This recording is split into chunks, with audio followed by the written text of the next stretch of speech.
My name is Brittany Bellamy, and I want to welcome you all to the presentation for my senior honors project. And as you can see, it's called Finding Employment in the Digital Age. And so I'm going to kind of walk through different hiring processes of current employers today. So I'm going to cast a picture of the job market and then go through how the development of social media has changed the way that companies hire, and then give you guys some practical tips as students to do this. So when I was selecting my senior project for the honors program, a lot of them are a little bit more traditional research papers, or you do a study. And I really wanted to do something that would give back to students on campus and be really indicative of my time here. So I hope you guys get a lot out of this.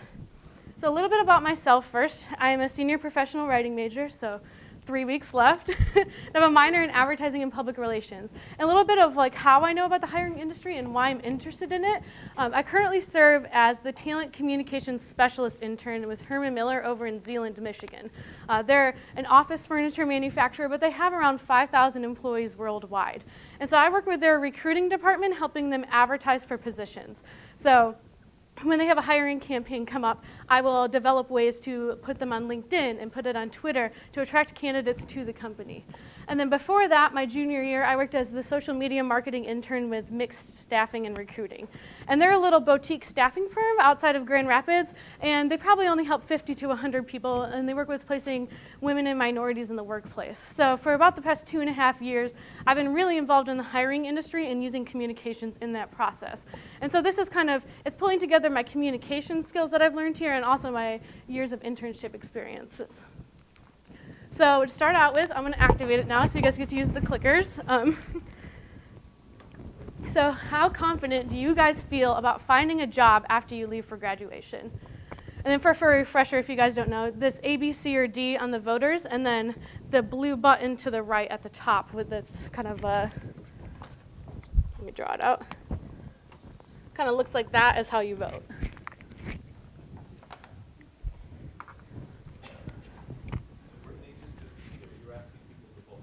Yes. I'll wait just a couple minutes till all you guys get your votes in.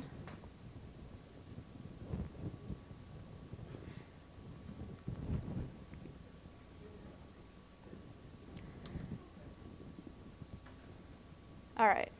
And so a little bit of live results here.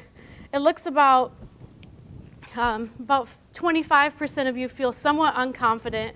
Another 25% feel somewhat confident, and then a good 15% of you feel very unconfident.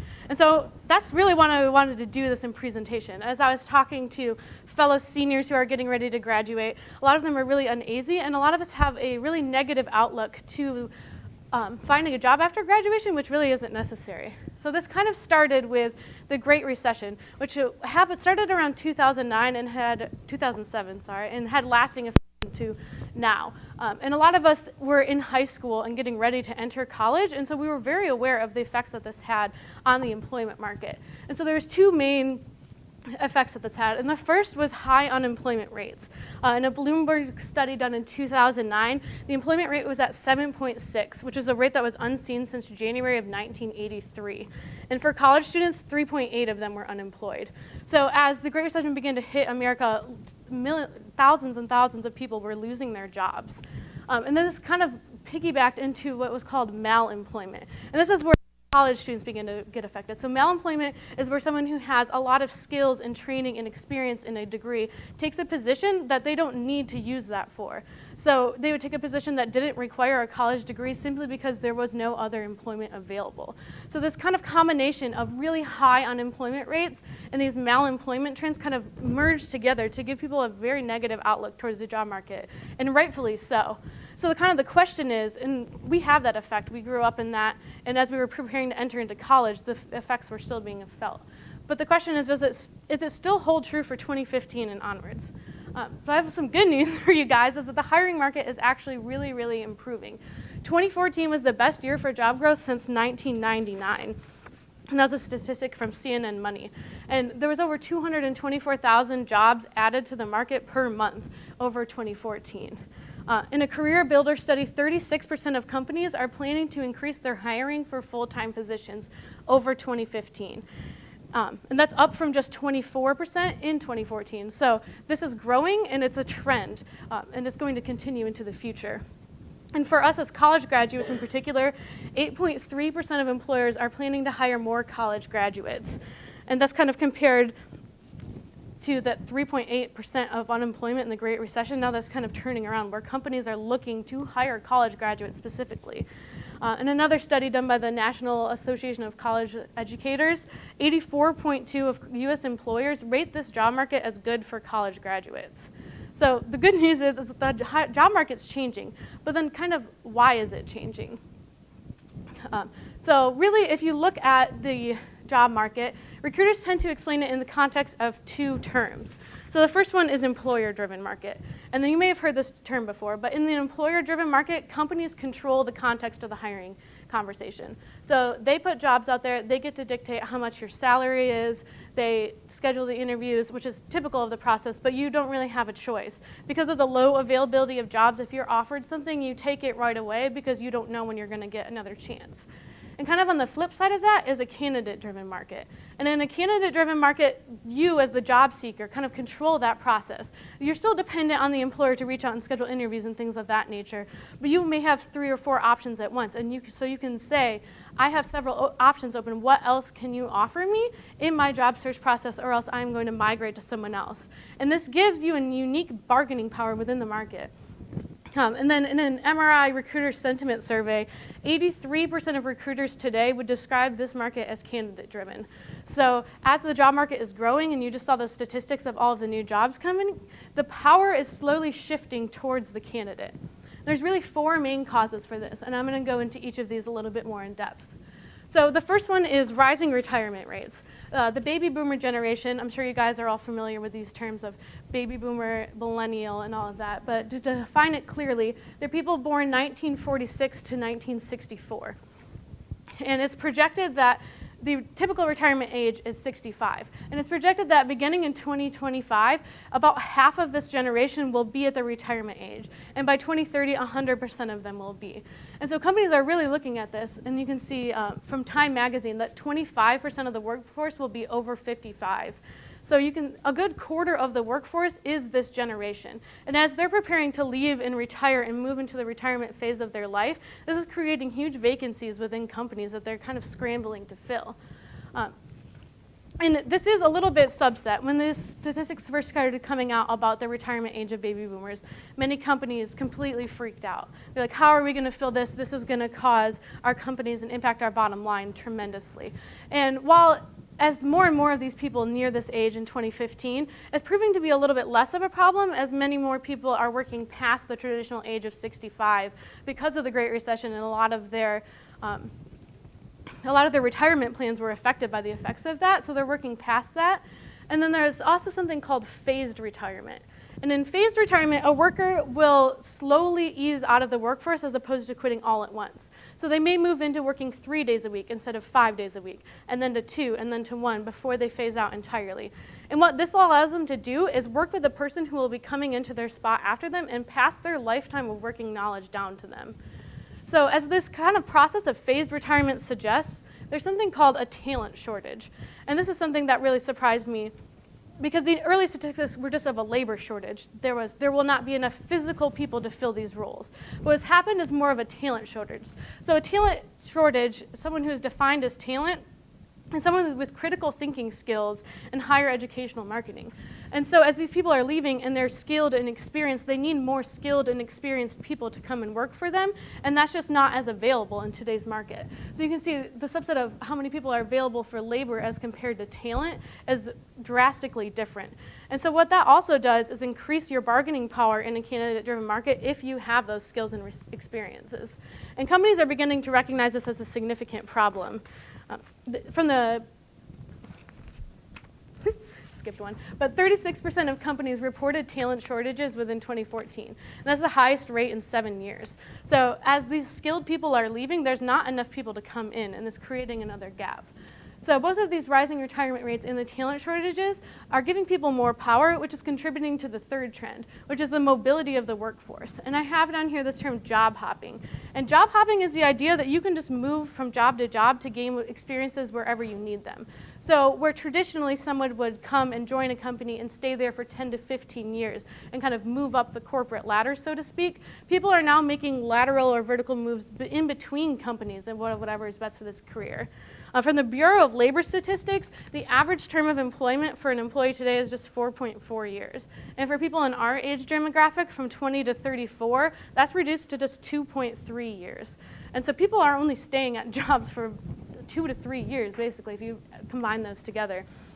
And what that's doing is creating a cyclical turnover in industries where there didn't used to be one. So where you could hire someone and know that you had an employee for the next 10 years, now you can hire someone and know that you may need to hire someone 3 more times to fill that same position in the next 10 years. So that's also responsible for creating a lot of jobs in the market and contributing to candidate power. So while these first 3 are kind of connected, the last cause of just overall market growth is kind of independent and also just contributing. So the United States economy continues to recover from the Great Recession. And while we all know it's still not great, it is growing. And companies are making more revenue. And as they make more revenue, they're looking to expand. And part of this also is due to globalization. As they expand overseas, they're creating more and more positions. So a Manpower talent study said that recruiters said that 51% of the positions open in 2014 were newly created. There's also a lot of jobs coming into the market just from overall business growth. So these kind of 4 factors of rising retirement rates, talent shortages, these overall market growth, and then also job hopping is creating this new industry where there's a steady stream of jobs available. And you can kind of pick and choose between what you want. And that really is giving power back into the hands of the candidate for the first time in over 30 years, where it's been typically an employer-driven market. And so as this kind of shift occurs, employers are looking for new ways to interact with candidates. So because just talking at them through a career website or print material isn't working anymore. And social media is kind of quickly emerging as a way for that. So I have a second poll question. Let me pull that up really quick. Okay. So how important do you guys think social media is in the job search process? And you can start voting now. So very important, somewhat unimportant, or very unimportant.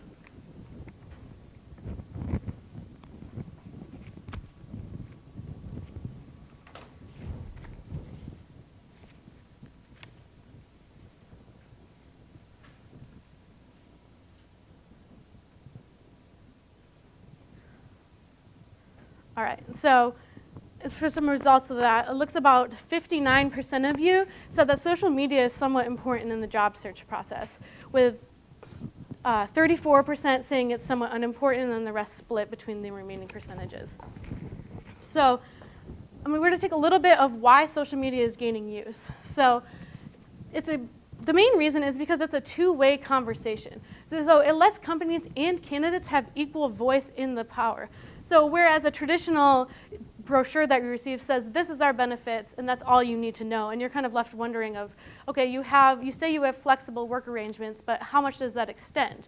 When can I take these days? How can I take these days? Whereas on social media, if a company tweets about it, then a candidate can tweet back and be like, well, can I use it for this? And then they can get a response. So social media is quickly becoming powerful because it lets candidates have power in that conversation. It lets them ask the questions that they are curious about, and it's really indicative of the overall state of the market. So more and more employers are moving there.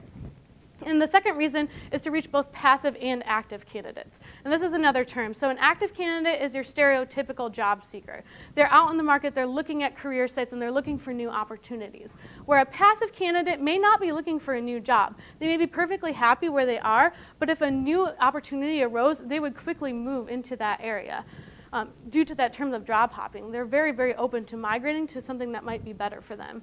And so social media allows them to reach out to these people who are passive, where they might not go on your company's career site because they're not looking for a job. But if they see something about, wow, that's a really cool place to work, they may be more open to learning more about opportunities with your company. And so just some statistics about how it's growing in use. 73% of recruiters have used social media to hire someone in the past year. And of those, 94% are on LinkedIn, 66% are on Facebook, and 52% are on Twitter. And so you can kind of see a lot of recruiters are on there, and people are legitimately getting jobs off of social network. I know personally in my company at Herman Miller, 16% of our hires came directly off LinkedIn for 2014. So there are jobs out there, and people are finding and getting jobs off of social media. And so I'm going to take a look at now of how are employers using social media. And this first way is through employer branding. Now, as the power shifts towards a candidate, companies are increasingly finding that they have to treat a job candidate like a marketer would treat a customer.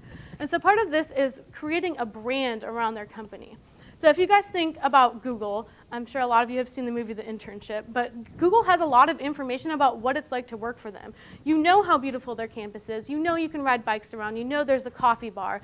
And when you think about places that would be really nice to work, Google sounds like a really nice place to work. And that's a result of their employer branding. They've strategically published this story about themselves online, and people have seen it, and it's created a status of what's called employer of choice in their minds. So when a job seeker is looking at somewhere where they would want to apply and go work, Google comes to mind because of their employer branding. And like I said, it's the benefits and the culture and awards that are kind of published out there. And so this has given way, branding and social media have changed fundamentally the way recruiting works. This moved into what's called HR 2.0, which is recruiting through passive job seekers, branding, and relationship building with Web 2.0 applications. And Web 2.0 kind of refers to conversational internet usage. So the original web was just static pages. You went on, you read, you left. Where in Web 2.0, it has that conversation component that's so crucial to the candidate-driven market. And so there's kind of four main stages. Social advertising is the first stage, and that's what we just talked about with the employer brand, where companies put information about themselves and what it's like to work out there to try to attract people. And social sourcing is really targeting that. So I don't know how many of you guys are marketing majors, but if you've ever had a marketing class, you know that you can create the best information you want to, but if it's not targeted towards the right candidate group, it won't get anywhere. So if somebody's trying to hire for salespeople and they're putting their information in front of engineers, they're not going to get any sales applicants because it's in front of the wrong people. So what social sourcing does is it looks through the demographic information that you supply on your social media profiles. So if you say, I'm interested in engineering, it will highlight you and then let companies target you with relevant information. And the third one is social referrals. In the traditional referral process, employee might go up to a recruiter and say, I noticed you're recruiting for this position, and I think I know someone that would be really great for that. Whereas in social referrals, it's kind of the opposite way. So they take some of that employment branding or an open position and share it with their networks. So somebody might notice a job on LinkedIn and share it as an update and be like, hey guys, my company's hiring. I really want you to come work for me. And then all one to however many hundred connections they have see that job. And that's proving to be really, really effective. The Edelman Trust Barometer kind of looks at where trusted sources of information are. And a company's employees are the most trusted source of company information above even a CEO or a media spokesperson. And so this is proving to be a very, very effective way for companies to get out information of their employment branding. And then the final stage is the screening. And this is kind of the scare tactic I'm sure you guys have all come up about of you need to keep your Facebook profile flawless because employers will look at it and not hire you, which is a little bit exaggerated, but they do look at it. Now, a JobRight social recruiting survey, 93% of recruiters will view a candidate's social media profiles before they hire them. And the main things that they're looking for is cultural fit and then red flags. So cultural fit is just, will they fit in good at this company? Kind of like when you were looking for a school, you chose Spring Arbor because it has a certain aura and personality about it. Companies have the same thing. And so what they're looking for is to see, will you fit with the personality of our company? And then with the red flags, the top 4 reasons people haven't hired someone from their social media profiles is illegal drug references, sexual references, spelling and grammar errors, and profanity. So I'm pretty sure most of you in this room don't have a problem with most of those things. And so they're really just looking for like very, very much red flags. They're not going to look at a picture of, oh, this person looks like they have a picture and is that maybe a glass of wine in the background? I'm never going to hire them now. It's much more broader than that. So as companies are moving to social media, job seekers are also kind of increasingly migrating there. And so I have my last question for you guys to kind of see which of these different networks would you use in your job search process? between Facebook, Twitter, LinkedIn, or another channel.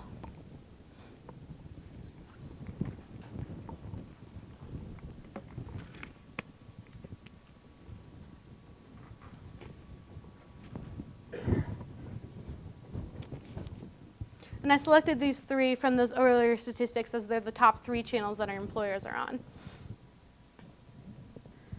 All right, so with some results, it looks about 62% of you said you would use LinkedIn, 24% said that you would use Facebook, and then it was equally split between Twitter and other.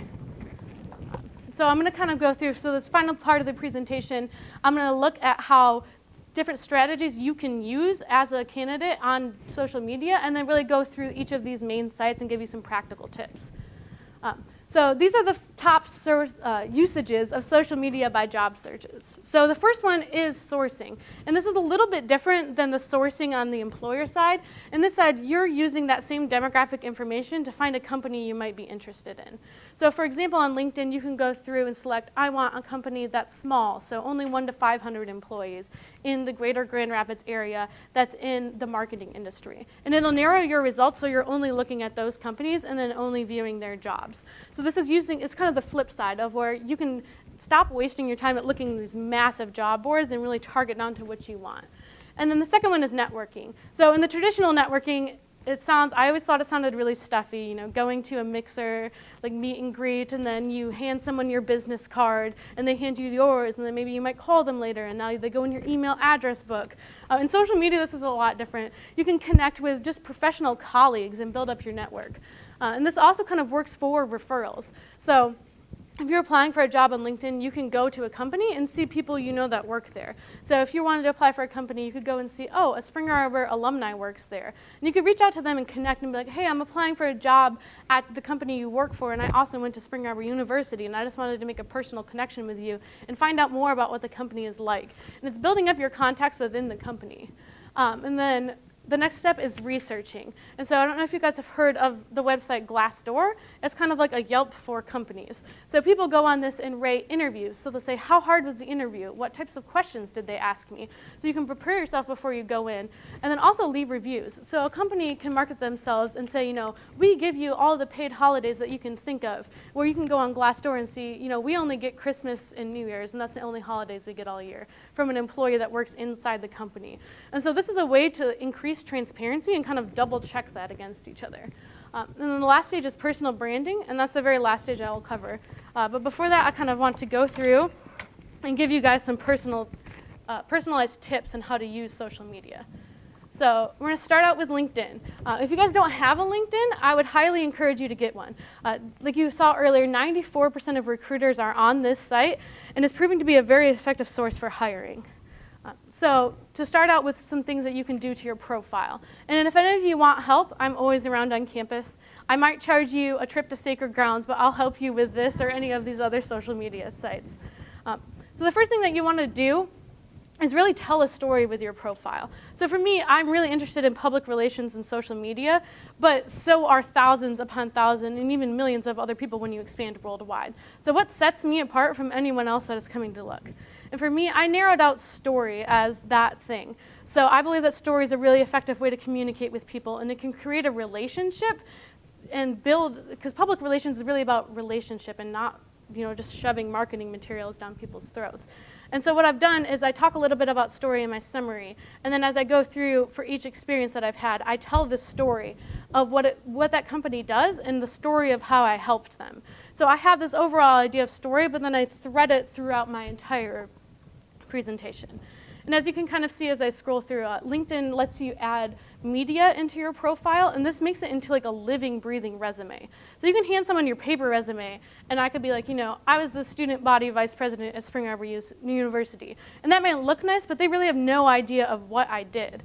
So I can add in a link for my experience at homecoming, and then describe the experience, and then it's a website, and so it'll take them to them, and I can say, I planned a dance, and this many people attended, and I served on this committee and helped out with this banquet. And it really, so it's, for someone who's looking to learn more about you, it gives them that opportunity. So I really encourage you guys to go through. And then if you go on your original page at the top, this will actually walk you through step by step into filling out your entire profile. So don't be scared if you've never been on this site before and think, I don't know how to set this up. Once you log in, it'll do it step by step for you. And then something that I highly recommend you do, and it'll kind of connect back to personal branding, is customize the URL on your thing. So normally when you go in, it's this giant linkedin.com/profile/Brittany Bellamy /something something something. And to try to link that in an email or a cover letter when you're reaching out to employers is very clunky and not effective at all. So you can go down here, and I just edited it to linkedin.com/in/BNBellamy. And that's something that's consistent. So that's my Twitter handle. I changed my Facebook to reflect that. And so if anybody searches for me, I can just put @BNBellamy on my email signature, and then they can easily find me in any of these networks. So that's something just in terms of getting found that's very, very helpful. And then in terms of actually finding jobs. So if you go to their jobs tab, even if a company isn't present on LinkedIn, this is an automatic job scraper. So they go to companies' sites and then pull their jobs onto the site, kind of almost without their permission. So you can find almost any job on here. So if I wanted a marketing and communications job, and I pull it up, let's do this. It comes up with 52,000 results.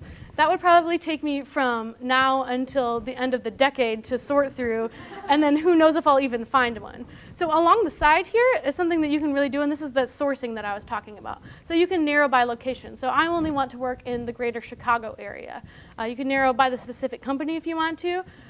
Something that I highly recommend you do to not waste your time, especially as young people entering into the workforce, is to go down to experience level. So I can say I'm looking for an entry-level position.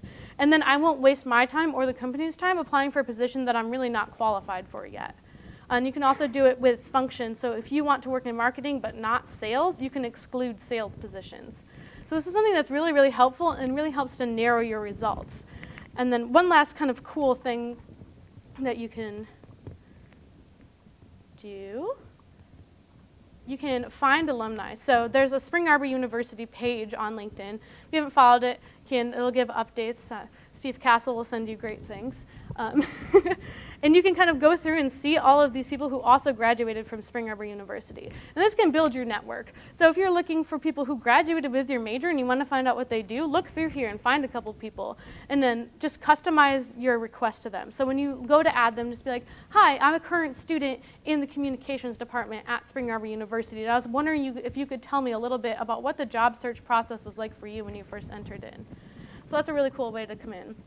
And then I lied. I have one more cool thing for you. It's the Field of Study Explorer. So this takes it a little bit farther. So I tagged my field of study at Spring Arbor as Communications and Media Studies. And so what this lets me do is to see, okay, there's 1.6 million people on LinkedIn who's also studied Communication and Media Studies. But what did they do?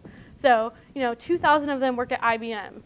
2,000 of them work at Apple. Some of them went into sales. Some of them went into marketing, and then like where they went to school. And so this kind of gives you some ideas if you just have no idea where to start. Like what specifically should I go into? A communications degree equips you for a lot, but that can be kind of intimidating of what do I do? And this can kind of narrow it for you.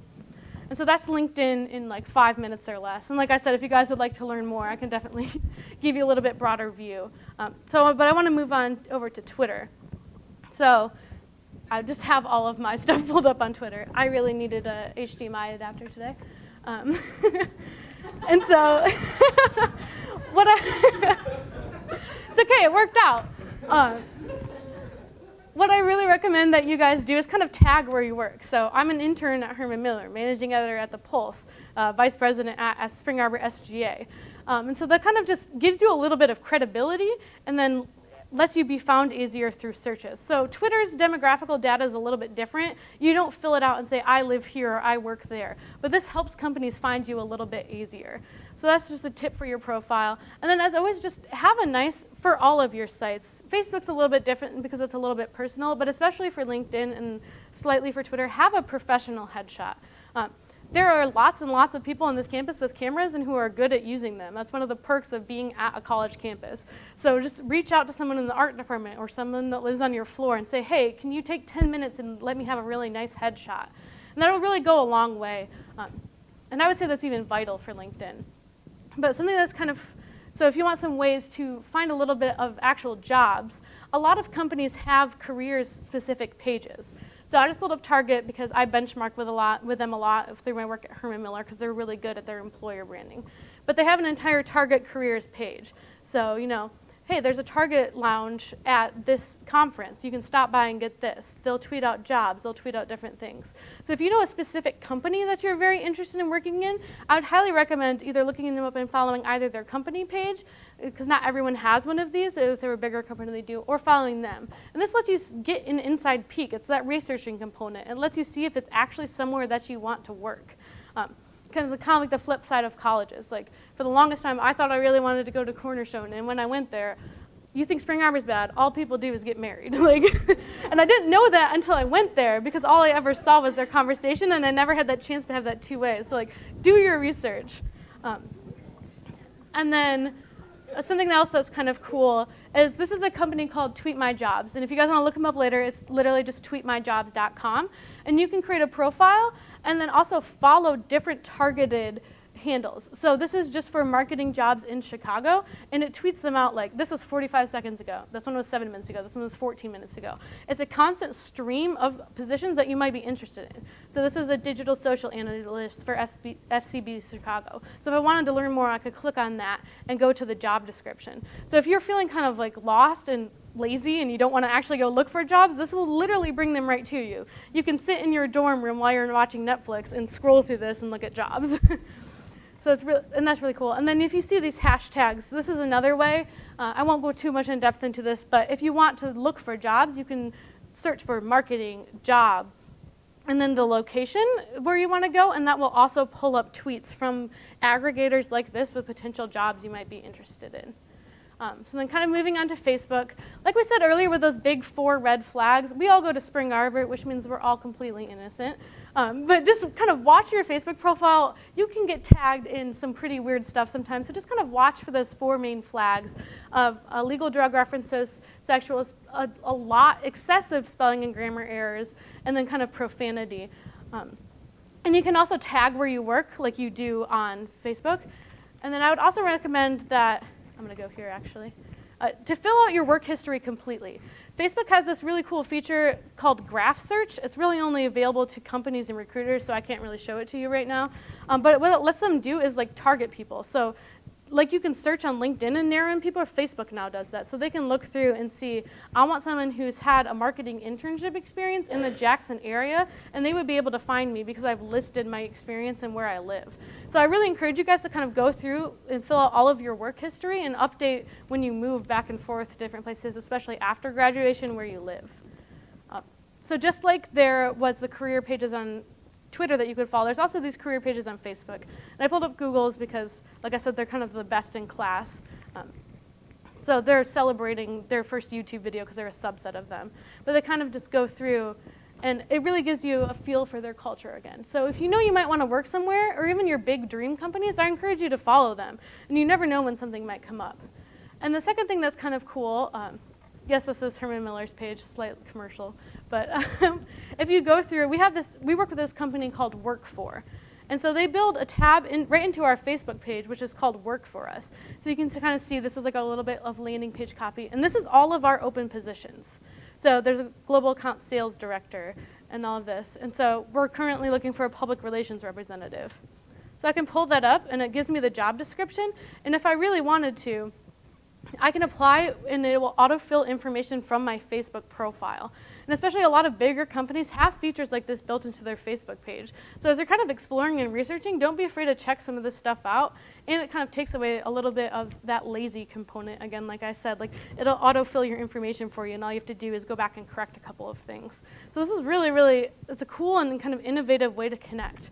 And also, if you see a job and you're not really sure, that's not for me, I could like it and share it with you guys, or I could tweet it and be like, hey, PR people, do you know about this? So those are kind of the quick social media tips. And so as you kind of create all of those profiles, one last thing I kind of want to leave you guys with is this idea of personal branding. And you might have heard this before. So kind of like just like employer branding is companies marketing themselves to customers. You're marketing yourself to a company. And while this is a little bit less important than it was when it was an employer-driven market, this is still a really, really good way just to build yourself up as a professional. You want to create that network of contacts that you might and establish yourself as a thought leader. You only make your job search process easier if you kind of do this. So I kind of highlighted this a little bit when I was talking about the use of story with my LinkedIn profile, but you want to find what's called your unique selling proposal, which is probably familiar if you guys have ever taken an advertising class. So that's the unique blend of personality, skills, and experience that set a candidate apart. So there was 1.6 million people who studied media and communications on LinkedIn. What makes me any different than them? And that's really something that I didn't know for the longest time. Like it took 4 years of classes and experiences to kind of find what made me tick and what makes me unique. And so you guys can ask your friends, ask your professors who know you and who have seen your work, just kind of what would you say sets me apart, and find that message and integrate it throughout all of your presence profiles. And so there's kind of 3 key steps to building your personal brand. The first is like presence. So be present on as many of these sites as you can, but there's a caveat of that. Don't be present somewhere you know you won't maintain. So if you really don't like Twitter and you don't use Twitter, don't start a Twitter profile just because you feel like you should have it if you're never going to use it again. If you're going to put it on your resume and they go on your last tweet was from July of 2012, that's not doing anything to build your personal brand. So if you have the time and energy to invest to build up these profiles, go ahead and do it strategically. I would make an exception for LinkedIn just because it's a great place and it's not as updated as currently. They can't look and see it was, the last time you updated your profile was like 4 months ago. It's kind of you can change it, but it's a static resume. So I would, again, highly encourage you guys to get on there. The second is, like I said, is consistency. So there's a couple great free apps, and I can tell you a little bit more about them. I use one called Hootsuite, and I can just program everything I want to publish from my Twitter, and it'll publish throughout the week. And I don't even have to worry about it. So I can say, on Thursday at 2 p.m., tweet this, and I'm done. So just make sure you're publishing on a consistent place. And then just always keep that marketing component in time. So take your unique selling proposal and slip it in wherever you can. And that's really the key to all of this. So just be present, be engaged, and be looking for the opportunities that you now have as a college student in the candidate-driven market. So that's really all I have for you guys. So now I want to open it up. I know I kind of threw a lot of information about everything at you. So if you have any specific questions or you want me to go back to something, I want to open it up to you guys.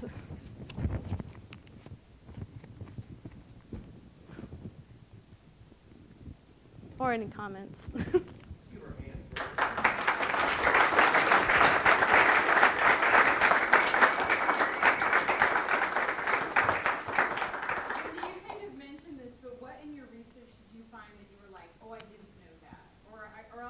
Maybe the larger picture is, as you've worked the past couple of internships and jobs and things like that, how has your perception changed? Like, where did you start? How did you get here, I guess? I think the biggest thing, and this didn't really start until I got with a bigger company.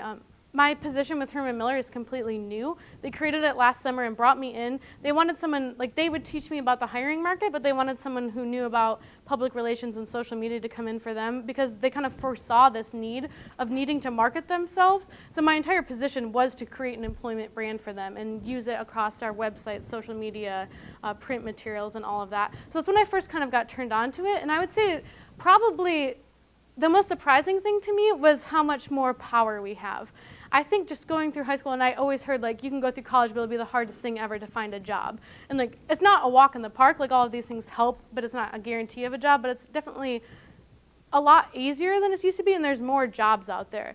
No one ever kind of corrected that assumption. I kind of got instilled with that in high school, and then I went through all of my college thinking, I'm going to work really hard, but then it's going to be the scariest and hardest thing ever to graduate and find a job. Where that's been slowly, subtly shifting, but what I've been had told to me hasn't shifted with that, if that makes any sense. So that was the most surprising thing throughout all of this. Yeah. Will you tweet that you successfully took your honors? I probably will. I did. Yeah. I kind of designed all the graphics for my presentation as a part of the overall project, just because I really like graphic design. But so I made like this little digital postcard, and I've been putting it I know I invited some of you to the Facebook event, but I tweeted about it like twice today, and I put it on my LinkedIn. So I'll probably will be like, thanks to everyone who comes out after I leave. All of my social media and my phone reminded me about 4 times. Effective. Yeah, Matt. I remember coming in as a freshman and a senior CSI who showed me his business card and talking about how he was trying to brand himself as an innovator and an entrepreneur, and I thought, well, he seems kind of full of himself, really. So how do we avoid that? Yeah. And at the same time make it unique and eye-catching when everybody's trying to do the same thing. Yeah. I think the main thing, and this is what cool is about being a Christian institution, is just to keep that level of humility. So like I say, like, I like storytelling and I think I'm good at it, but I'm not saying like I'm the best necessarily that's out there, because I know that I'm not. And then just to subtly reinforce it. So I don't just say that I'm really good at public relations and communications and leave it at that and expect people to believe me. I show it through my work, which is kind of where that like innovative, interactive links on LinkedIn comes in. And for those of you in the comm department, your professional portfolio, that's kind of like your verification. So just like you can go to Glassdoor and check it out, like somebody can go to your professional portfolio and check out what you say. So I would say just like keep a little bit of humility within yourself to recognize that, and that's where asking people that know and love you well and have known your work, and asking them like, what am I actually good at and what am I not good at? So that's the first part, to kind of keeping the humble side to it, and then just to make sure you back it up.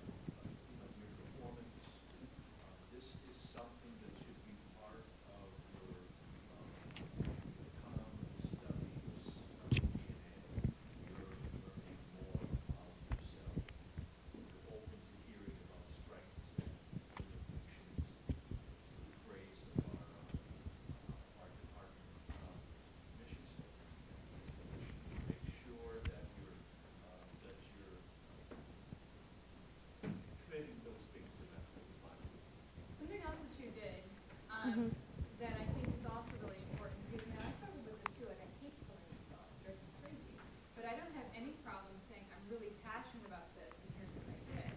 And that's what a lot of your media does, and a lot of the Yeah. a lot of the things that I look at on LinkedIn and a lot of the things that I look at on Twitter are not people who are saying, look at how awesome I am. It's going, I'm really passionate about that. I'm really passionate about that, and here's what I'm doing. And because of that, they're saying I'm passionate about it, and here's what I'm doing. So as an employer looking at it, you go, oh, it's not, oh, look at all the skills that I list. It's going, look at this person is very motivated by what you're doing, and this is what they're doing, and then you let the work speak for itself. Mm-hmm. And to read it out loud before you publish something too. Because if you read it out loud, you can kind of realize like, oh wow, that does sound incredibly narcissistic, and kind of catch yourself before you post it. So that's a good rule of thumb for anything that you want to publish. Yeah, Kylie? Say you have a set of very useful skills that aren't particularly marketable, but you want to sort of market them because you know they're valuable. How would you go about like wording that in an important Yeah. That kind of goes back a little bit to like the point Jen made with like passion. So not all of you were there, but last Friday, some different seniors within the communications department presented, and Colleen Dodd showed a movie that she made about her relationship with a horse. And like, I don't know anything about horses, but like I cried because her passion just showed through, and like it was so incredibly well made, and like just really reflected her heart and her passion. So like if you really put kind of how you feel about it and all of your energy and excitement and love towards you have something, that really can kind of convey and show through.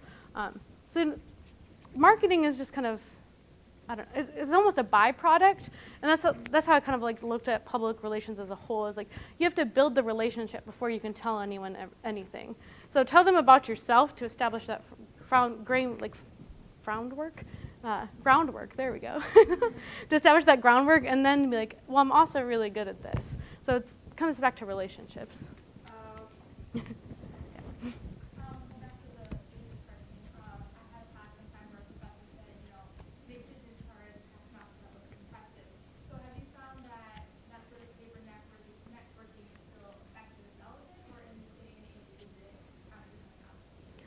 It's kind of a little bit of in between.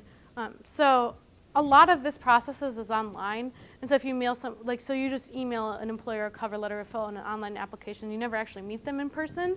But for in-person events, a lot of people still do use business cards. I've gotten to go to a couple of different career fairs to help recruit for our internship program at Herman Miller.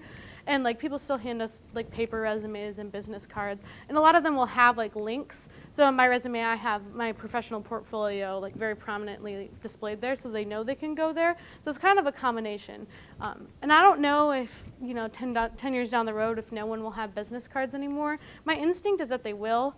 It's kind of like when people said that books would disappear because we have iPads and Kindles, but people still like books. Like business people still like having paper. You don't lose it, you don't forget about it. So I think it'll stick around, but it's definitely not as prominent as it was. Yeah. Would you like to changing the like the link for your LinkedIn profile? Is that free? It's built in, or Mm-hmm. Yeah, it's free. I don't have it pulled up anymore, but I'm happy to show you later. It's just in your general profile settings, so like on that main page right underneath it, it's got like it shows you what your current URL is, and there's like a little gear. If you click on that, it just pulls it up. Yeah, and you guys LinkedIn will try to pressure you a lot to get a free premium account and then pay for it. Like you don't necessarily need that. I've been like slowly developing my LinkedIn profile for about the past year and a half, and I have recruiters reach out and contact me, and I've never paid for anything. So don't let them kind of bully you into paying for something you don't need it. But, yeah. Well, I didn't know about LinkedIn account. What if you're like a freshman year on campus and you really don't have those internships done or in place? Would you still advise trying to get a profile set up? Yeah, that's kind of up to your discretion. If you're not like actively looking for something professional, you don't necessarily have to, but I would encourage you just to create it and just start making those connections early at the different places you go. So like if at your parents' company and you meet someone, you're like, I might want to, you can just reach out and connect with them. Or we have speakers come into campus all the time. Sometimes if I talk to them afterwards, I'll send them an invitation and be like, hey, I talked to you at your presentation at Spring Arbor University and I just wanted to stay connected. So just in terms of like building your network, it might be really useful. And then you can put stuff that you make for classes up there. Before really my junior year, I didn't have any external experience with anything. I'd only done PR projects on campus. But those helped me to get an outside internship because I kind of showed, I just made this advertising proposal for someone on campus, but then this is kind of how it worked. So you can use your school projects if that's all you have, because employers do recognize that, you have to start somewhere. Yeah. I'd say on that too, that as a freshman, these things that are out there, Yeah, especially for people who are indecisive. would you say, I think in certain majors and things like that, like someone says a business major or marketing, they're like, yeah, we gotta do that. Like people in other fields are like, oh, that's a businessy major type of thing. So would you say for anybody that's asking about a major, they should do something like this, like build maybe accounts and things like that? And if so, how should we as an institution help to build that culture within students who start Yeah. with them as freshmen? I think certain majors lend itself more applicably to this. Like you kind of said, like communications and business. It's a little bit easier to search and find for jobs where, someone who's in education, there's not a whole lot of teaching jobs on here. But what it is really useful for is that networking component. And they actually have integrated their own publishing platform. So I can get on and they have like what's called like LinkedIn Pulse, and it's basically just like professionals and CEOs and like people in prominent positions within their field blogging and posting content. So I can kind of scroll through and kind of see what's happening. And there's a fairly like widespread amount of different majors on there. So even if you don't think that you might necessarily find a job or need that to market yourself, it's still a really great way to learn more about your field and make those connections. And I would even say like it would look impressive. So even if just people don't expect a LinkedIn profile, but if you can give that with your resume. So it's like, here's a student teaching and here's a video of me teaching or something like that. That kind of serves to be that unique selling proposal and set yourself apart a little bit. So I think everyone stands to gain something from it. It just might help in terms of jobs, certain majors over other majors. Yeah. I'm in the education field, and in the last 5 years, the application process has shifted to online. It's no longer paper copies to apply for a teaching job. And also, fired a year ago for something that she posted on her Facebook. So it is seeping into, our district is also currently talking about starting to use Twitter as a district. So it's moving into all areas. In a lot of districts too, I've seen, especially in the Grand Rapids school districts, I've seen like 4 or 5 school districts that are on Twitter, and they might tweet out, like, hey, here's some game scores or different things like that. So everyone's kind of moving more and more towards social, but yeah. Not to think about what she said about the person being fired because of their social media. I know friends that know that y'all kind of look at the social media for their lives as opposed to anything like based content and more superficial things. So besides, it was kind of touched on it, besides not coming off as like a drug addicted profane person all day. How do you be professional, or would you be professional on social media, but still like showing your personality? I think just like, this might sound kind of weird, but for a lot of us, like our parents or our grandparents like are on social media, and so it's kind of just like, would I be embarrassed to show this to someone? So like, I have some like, kind of like goofier things on my Facebook, but it's not anything that I'm ashamed to know about. So like, when you're posting something, you're like, like if I was sitting in a room with my direct supervisor when I move into the professional field, like, would I feel awkward or weird or a little bit embarrassed if they saw that? So it's not like a solid answer, but it's just kind of like a general personal rule of thumb.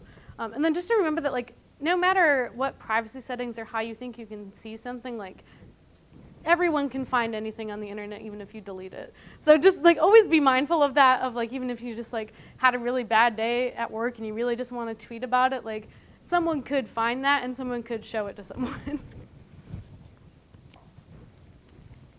Yeah.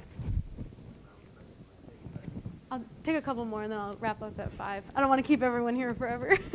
So Jen mentioned passions a while ago, and I see on Twitter a lot of people put things like, aspiring writer and coffee on it or something.